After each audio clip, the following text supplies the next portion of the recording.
Election यात्रा, बहुत स्वागत है आपका। और आज है मुकाम वो शहर जिसे कहा जाता है तालों और तालीम का शहर। ताला चाबी जहां आपको दिखेगा, असल में कहीं पर भी आप तालों की बात करें तो लोग यही कहते हैं कि ताला होगा, अगर ताला होगा तो अलीगढ़ का होगा। तो इस अलीगढ़ में इस बार चुनावी प्रोस्पेक्ट्स के हिसाब से कहां ताला बंद दिखाई दे रहा है और कहां ताला खुल गया है, आज ये बात हम करेंगे। और वो जगह आप जानते हैं जहां की अलीगढ़ मुस्लिम यूनिवर्सिटी देश और दुनिया में जानी जाती है। यहां से निकले हुए लोगों ने कई जगहों पर अपने अपने क्षेत्रों में अपना नाम किया है। ये बात और है कि कई बार गलत वजहों से भी इस यूनिवर्सिटी का कुछ लोगों की वजह से नाम आया है। लेकिन इस यूनिवर्सिटी का इतिहास ये भी है कि राजा महेंद्र प्रताप सिंह, एक हिंदू राजा ने यहाँ ये यूनिवर्सिटी बनाने के लिए एकड़ों जमीन दे दी थी। और ये कहा जाता है कि उन्होंने धर्मनिरपेक्षता की रियासत में भी अपना दबदबा बनाया था।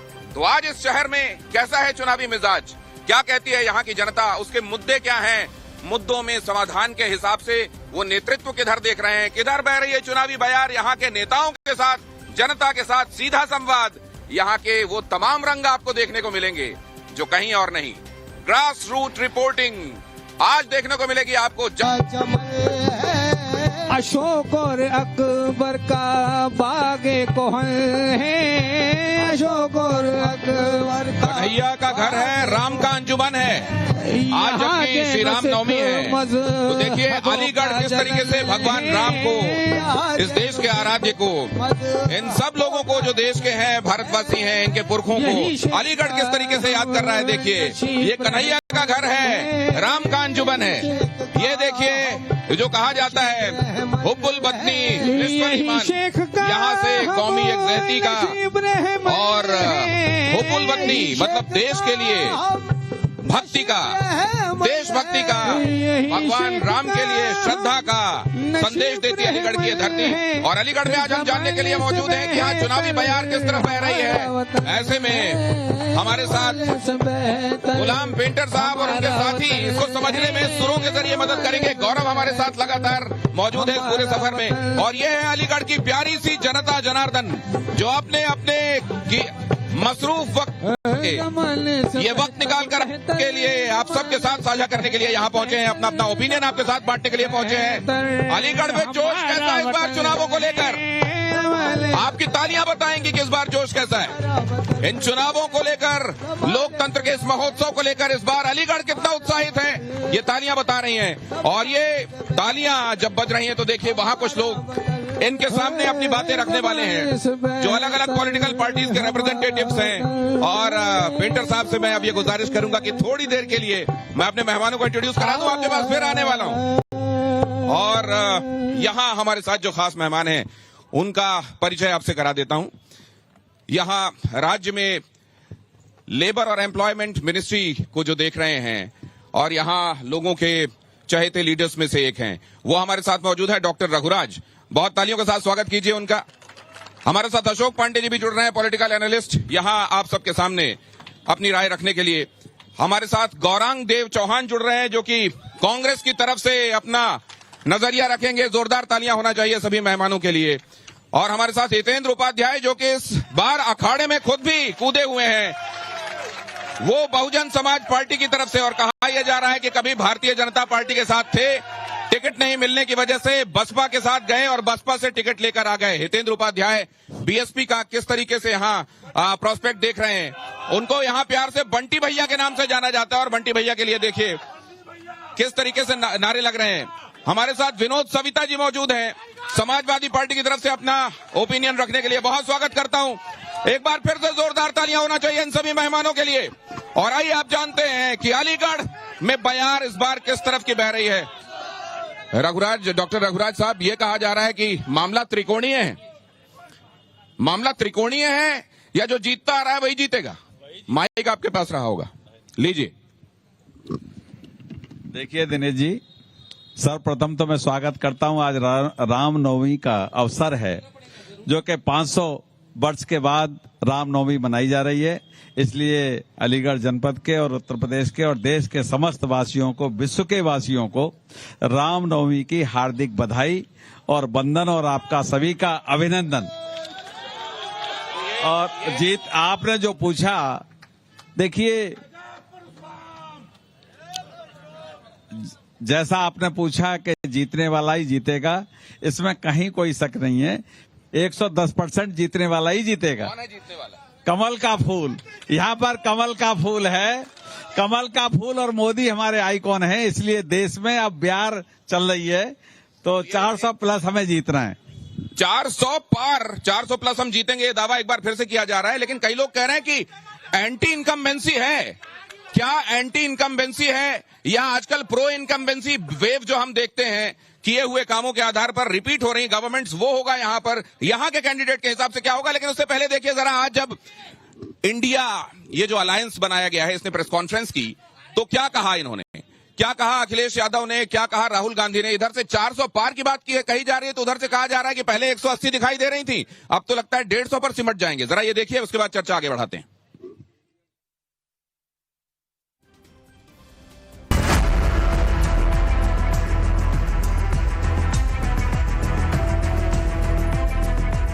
लोकसभा चुनाव के पहले चरण के चुनाव प्रचार के आखिरी दिन सभी पार्टियों ने पूरा जोर लगा दिया है। प्रधानमंत्री मोदी उत्तर से दक्षिण, पूरब से पश्चिम तक ताबड़तोड़ प्रचार कर रहे हैं। तो पहले चरण के प्रचार के आखिरी दिन राहुल और अखिलेश साथ आए। प्रधानमंत्री मोदी पूरे विश्वास के साथ अब की बार 400 पार का नारा दे रहे हैं, तो राहुल गांधी और अखिलेश दावा कर रहे हैं कि अब की बार बीजेपी का सफाया हो जाएगा। 4 जून क्या होने वाला है, ये आज पूरा देश देख रहा है, और इसलिए लोग कहते हैं 4 जून 400 पार। 4 जून बीजेपी को मुझे लग रहा था 15-20 दिन पहले कि 180 से 180 तक जाएंगे, अब मुझे लग रहा है 150 तक जाएंगे। एनडीए को पीडीए हराने जा रहा है। यहां से सफाया होगा गाजीपुर तक। जो 14 में आए थे वो 24 में चले जाएंगे, और यूपी वाले स्वागत भी अच्छा करते हैं, और इस बार तो ढोल नगाड़ा और सब कुछ की तैयारी है। इस बार विदाई भी बहुत शानदार होने जा रही है। प्रधानमंत्री मोदी हर रैली में कांग्रेस और इंडी गठबंधन पर भ्रष्टाचार और परिवारवाद पर प्रहार कर रहे हैं, तो आज एक साथ नजर आए अखिलेश और राहुल ने पीएम मोदी पर भ्रष्टाचार को लेकर पलटवार किया। राहुल प्रधानमंत्री मोदी को भ्रष्टाचार का चैंपियन बता रहे हैं। कांग्रेस के लिए यही कहा जा सकता है, एक तो करेला, दूसरे नीम चढ़ा। एक तो परिवारवादी पार्टी और दूसरा उतना ही भ्रष्टाचारी पार्टी। सपने दिखाए थे विकास के, वो भी अधूरे हैं। जो इनका नैतिकता का बुलबुला था वो भी टूट गया। इलेक्टोरल बॉन्ड ने इनका बैंड बजा दिया। भारतीय जनता पार्टी सभी भ्रष्टाचारियों का गोदाम बन गई। न केवल भ्रष्टाचारियों को ले रहे हैं, बल्कि भ्रष्टाचारियों ने जो कमाया है उसको भी अपने साथ रख रहे हैं। इलेक्टोरल बॉन्ड का जो स्कीम है, ये दुनिया का सबसे बड़ा एक्सटॉर्शन का स्कीम है। हिंदुस्तान के सारे बिजनेसमैन इस बात को समझते हैं, जानते हैं, और प्रधानमंत्री जितनी भी सफाई देना चाहें कोई फर्क नहीं पड़ने वाला है, क्योंकि पूरा देश जानता है कि प्रधानमंत्री भ्रष्टाचार के चैंपियन हैं। इस बीच राहुल गांधी ने एक झटके में गरीबी हटाने वाले बयान से आज यूटर्न ले लिया। अगर आप गरीबी रेखा के नीचे हो, आपके बैंक अकाउंट में हर साल 1 लाख रुपया, 8,500 रुपया महीने का खटाखट आता रहेगा, और एक झटके से हिंदुस्तान से हम गरीबी को मिटा देंगे। देखिए, ये कोई नहीं कह रहा है कि गरीबी को एक झटके में मिटाया जाएगा। हम ये कह रहे हैं कि गरीबी को गहरी चोट पहुंचाई जा सकती है, और तरीके मैंने आपको बताए हैं। नरेंद्र मोदी जी ने पूरा का पूरा फोकस 22 लोगों पे किया है।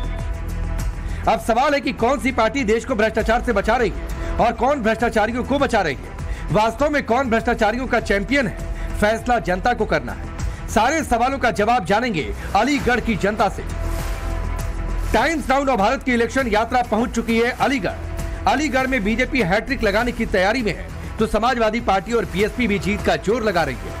अब अलीगढ़ की जनता किसकी किस्मत का ताला खोलेगी, जानने के लिए चलते हैं जनता के बीच सीधे इलेक्शन यात्रा में।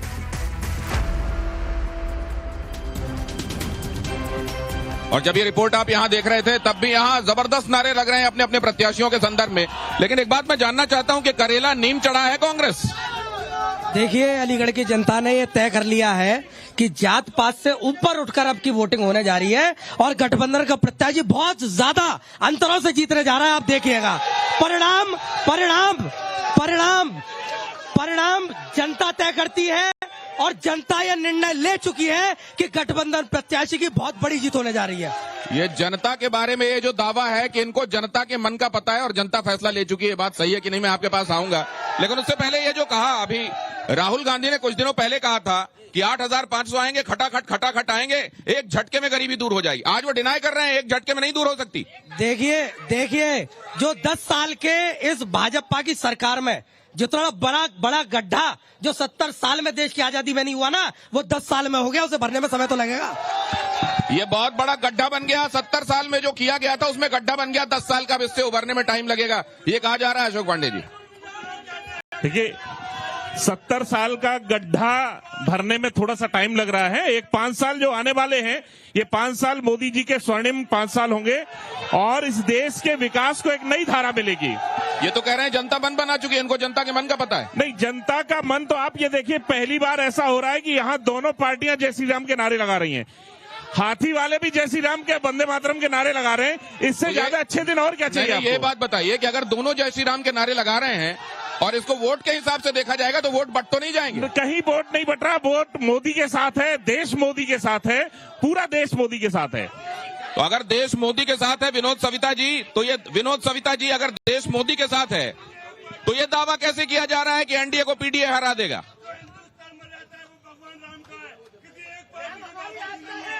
विनोद सविता नहीं, आप बोलिए, वो तो नारे लगते रहेंगे। अभी मैं टीवी पर देख रहा था, भारत के प्रधानमंत्री श्री नरेंद्र मोदी जी कह रहे थे 500 वर्ष के बाद राम मंदिर का पहली बार त्योहार मनाना है। और हमारे साथी उत्तर प्रदेश सरकार के दर्जा प्राप्त मंत्री रघुराज सिंह जी ने कहा कि 500 वर्ष के बाद पहली बार राम मंदिर का त्योहार मना है। मैं जानकारी देना चाहता हूं भारत के प्रधानमंत्री जी और हमारे बगल में बैठे हुए मंत्री जी कि 500 वर्ष नहीं, हजारों वर्ष से हिंदुस्तान में राम मंदिर का त्योहार मनाया जा रहा है।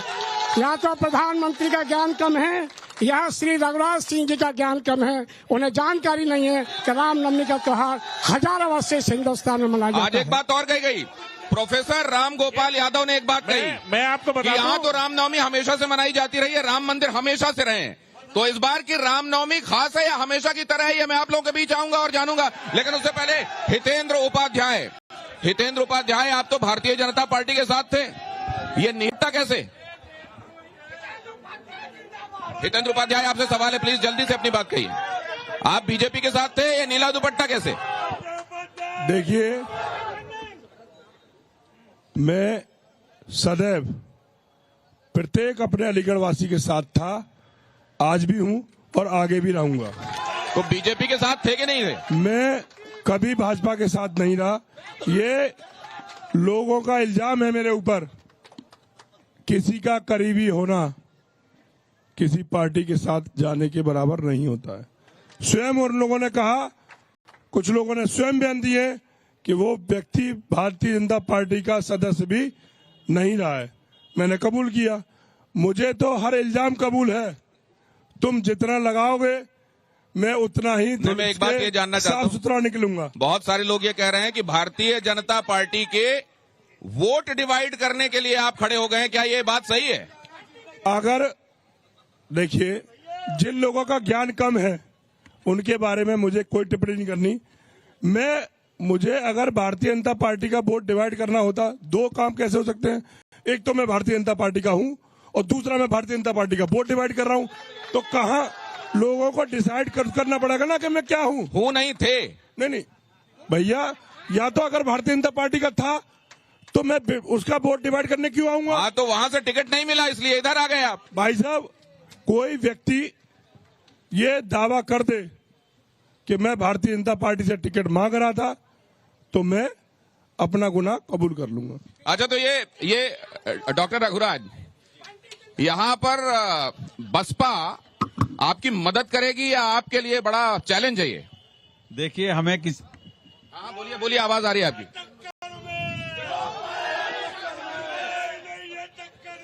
कोई नहीं है टक्कर में। कौन किसके खिलाफ टक्कर में नहीं? जानूंगा, आपके पास आ रहा हूं, इसके फौरन बाद आ रहा हूं। रघुराज जी, अपनी बात पूरी कीजिए, नारे लगते रहेंगे। अपनी बात पूरी कीजिए प्लीज, अपनी बात पूरी कीजिए।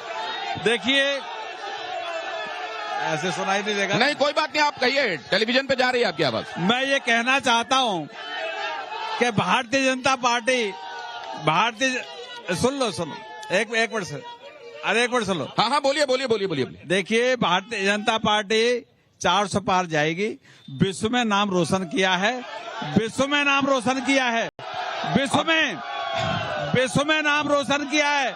आज मोदी जी जैसा नेता विपक्ष के पास एक के पास नहीं है। एक के पास भी कोई नेता बता दे, मोदी जैसा नेता किसी के पास नहीं है। आज विश्व जो है नतमस्तक है मोदी के पास। आज 78% उनका आज रेटिंग लिस्ट है, 78%। विश्व में कोई नेता नहीं है उनके आगे, इसलिए मोदी ही है और मोदी जीतेगा। मोदी जैसा नेता किसी के पास नहीं है। वो लोकल लेवल पे जो इक्वेशन चल रहा है उसके बारे में तो बात ही नहीं कर रहे हैं। वो कह रहे हैं मोदी है उधर, सब समझ जाएगा। जरा मैं समझना चाहता हूं, क्या यहाँ की जनता जो डॉक्टर रघुराज कह रहे हैं उसको सब्सक्राइब करती है क्या? कोई नहीं है। बीजेपी सरकार खत्म,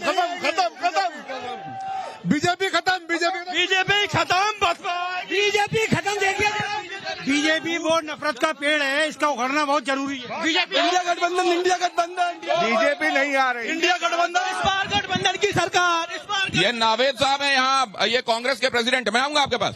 मायावती इंडिया गठबंधन 4 जून 400 पार। मोदी जी के नेतृत्व में विश्व भर में सरकार बनने जा रही है। पूरे विश्व के अंदर मोदी के नाम के गूंजों से पहले यूपी जो है, पहले की जो सरकारें थी, यूपी में प्रताड़ित हुआ करता था व्यक्ति, और पक्षपात की सरकारें, व्यक्ति विशेष की सरकारें हुआ करती थी। लेकिन आज जो है यू का मतलब है देश का प्रधानमंत्री झूठ बोल रहा है। मोदी अब की बात 400 पार।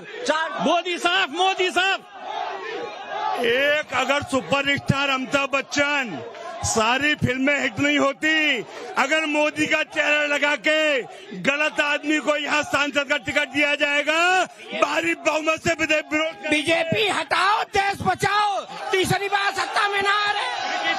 अलीगढ़ के लोकप्रिय सांसद सतीश गौतम हमेशा अलीगढ़ की जनता के साथ रहेंगे और 400 पार का हमारा क्या चंडीगढ़ जैसे चंडीगढ़ में इन्होंने किया वैसे ही 400 पार लाएंगे क्या ये?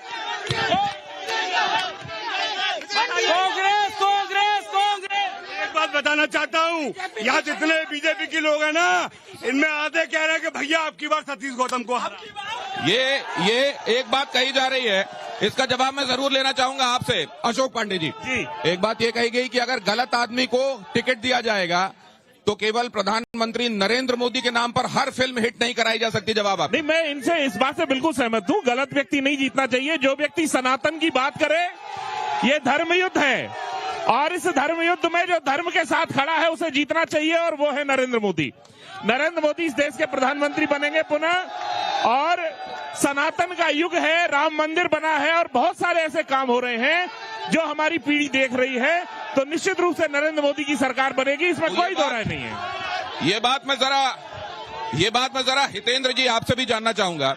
हितेंद्र जी, एक बात कही जा रही है, वो आपके समर्थक हैं निश्चित रूप से। वो कह रहे हैं कि अगर सही आदमी को टिकट नहीं दिया जाएगा तो केवल नरेंद्र मोदी के नाम पर पिक्चर हिट नहीं हो सकती। वो ये कह रहे हैं, मतलब अगर आप जो कह रहे थे ना, कोई दावा कर दे टिकट के लिए अगर मैं गया हूं, तो एक तरीके से वो दावा है आपका। कि आप टिकट चाह रहे थे? टिकट के लिए तो यहाँ पे बहुत सारे लोग जा रहे थे। टिकट के लिए, अरे मेरे छोटे भाइयों रुक जाओ, अरे मेरे छोटे भाइयों मान जाओ। देखो अलीगढ़ की जनता, अलीगढ़ की जनता, थोड़ी देर शांत हो जाइए, थोड़ी देर शांत हो जाइए प्लीज, बात सुनिए, बात सुनिए। अलीगढ़ की जनता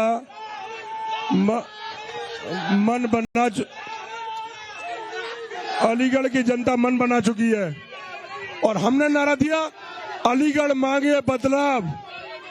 हमने सबसे पहला टैगलाइन बनाया अलीगढ़ मांगे बदलाव। जब अब प्रत्येक व्यक्ति जानता है जब दिल्ली में 10 साल पुरानी गाड़ियां घुसने की रोक है तो कैसे सांसद सतीश गौतम अलीगढ़ से अपनी गाड़ी लेके लेकिन एक 10 बात साल और मैं पुरानी समझूंगा। जाएंगे। आज राहुल गांधी ये भी कह रहे हैं कि पहले 10 साल पुरानी गाड़ी जाना मना है और एक एस्टेम्प भी लगाया जाता है सब्जेक्ट टू कंडीशन। अगर ईवीएम ने रोल प्ले नहीं किया तो मतलब आप ईवीएम पर ठीकरा फोड़ने के लिए अभी से तैयार हैं? मतलब लोकतंत्र खतरे में है, ये साफ है।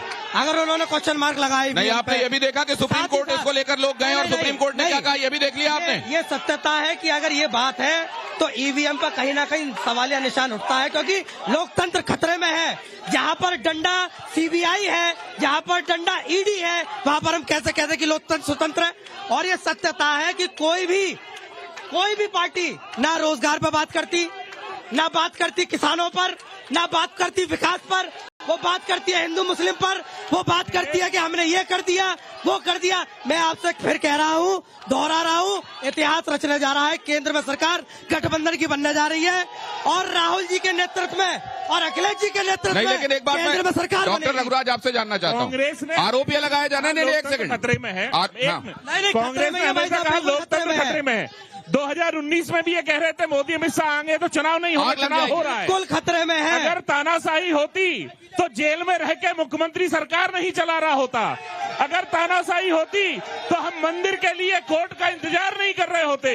अगर लोकतंत्र तानाशाही नहीं होती तो बंगाल में राष्ट्रपति शासन लगा होता है, उनके ऊपर छापे नहीं पड़ते हैं, छापे को पड़ रहे हैं। आप बता दो छापे को पड़ रहे हैं। देश के प्रधानमंत्री, यशस्वी प्रधानमंत्री नरेंद्र मोदी कर रहे हैं। आप मुख्यमंत्रियों को जेल में डाल रहे हो, बिल्कुल आप मुख्यमंत्रियों को जेल में डाल रहे हो। अरे कांग्रेस ने चुनी हुई सरकारों को गिराया है, ईडी सीबीआई का झंडा लेकर दिखाते हो, चुनी हुई सरकारों को गिराया, हथकड़ी दिखाते हो, चार राज्यों की सरकारों को दिखाया। जब आपने कहा संविधान खतरे में है, आप देखिए तो प्रधानमंत्री नरेंद्र मोदी ने कहा था कि संविधान की बातें कम से कम वो न करें जिन्होंने इमरजेंसी लगाई थी। संविधान 70 साल में कांग्रेस के राज में ही सुरक्षित रहा है। संविधान खतरे में 70 साल में देश ने IIT IIM में विकास की फिर बात करता हूँ। नहीं, इमरजेंसी पर क्या कहना है? इमरजेंसी पर क्या कहना है? भारतीय जनता पार्टी ने सिर्फ देश बेचने का काम किया। उन्होंने रेलवे की, उन्होंने रेलवे की, सारे सरकार। एक बार और एक बात जो यहाँ खासतौर से जब मैं अलीगढ़ आया हुआ हूँ, यहाँ की जनता से यह जानना चाहूंगा, मैडम ये कहा जा रहा है कि हिंदू मुसलमान किया जाता है, हिंदू मुसलमान किया जाएगा और लोग बरगलाए में आ जाएंगे और वोट दे देंगे जो बरगलाना चाहेगा। क्या वोटर के पास अपनी अक्ल नहीं है? 100% वोटर वोट हमेशा समझदारी से देता है और समझदारी से दिया है और समझदारी से देगा। तो ये जो कहना है कि विभाजनकारी राजनीति होती है और लोग बरगलाने में आ जाते हैं, क्या ये बात सच है? ये आप भी सोचिएगा। वोट हमेशा अपने राइट ही होता है, बट उसको सोच समझ के देना चाहिए, किसी के पॉइंट ऑफ व्यू में आके नहीं देना चाहिए।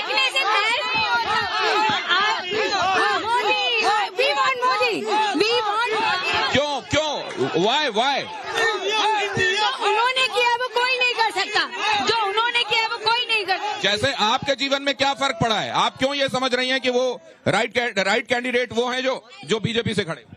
रोजगार दिया, सब कुछ दिया है उन्होंने। 20 करोड़ रोजगार, महिला सुरक्षा को लेकर आप महिला हैं, महिला सुरक्षा को लेकर 20 करोड़ रोजगार चाहिए था, बेरोजगार और हो गए। सबसे ज्यादा भारत की जो मतलब जनता है, औरतें हैं, वो सुरक्षित है। हम कहीं महिलाओं के साथ सबसे ज्यादा महिला सुरक्षा एक बड़ा मुद्दा है। क्या महिला सुरक्षा के लिहाज से बड़ा काम किया गया है सरकार में, आप ये मानते हैं? उन्नाव कांड अभी भूल नहीं सकती महिलाएं, उन्नाव कांड में भी यही हुआ, हाथरस कांड भाजपा की सरकार। सर ये इनसे सवाल है, एनालाइजर किससे सवाल है आपका? एक सेकंड, किससे? हाँ डाला है, ये बताइए क्या 500 साल में पहली बार रामनवमी मनाई गई है? अशोक पांडे जी से सवाल है ये। बिल्कुल 500 साल में भगवान राम ने अपने मंदिर में जवाब सुनिए जल्दी से। मनाई गई है, बिल्कुल मनाई गई। जवाब सुनिए। ये वही हाल है जैसे जेल में आजम खान है लेकिन जन्मदिन बाहर मनाया जाता है, ऐसे ही एक बार पहली बार भगवान राम ने अपने गृह में प्रवेश किया है और रामनवमी मनाई गई है। जब ये हिंदू मुसलमान वाली बातें सियासत से होती हैं तो एक कव्वाल का दिल क्या सोचता है, जरा जल्दी से बता दीजिए। बहुत जल्दी से उसको मनाने का अंतर होता है। देखिए आप शांति बना के रखिए। देखिए मैं ये बात कहना चाहूंगा, जो इंसान इंसानियत को ऊपर रखता है, जो इंसान इंसानियत को, जो लीडर इंसानियत को, गरीबों को ऊपर रखता है, वो सबसे बड़ा भगवान है। उसी के ऊपर पेश कर रहा हूँ। ये खाक का पुतला है लेकिन भगवान इसी में मिलते हैं, भगवान इसी। ये खाक का पुतला है, ये खाक का पुतला है लेकिन भगवान इसी में मिलते हैं, भगवान इसी में मिलते हैं।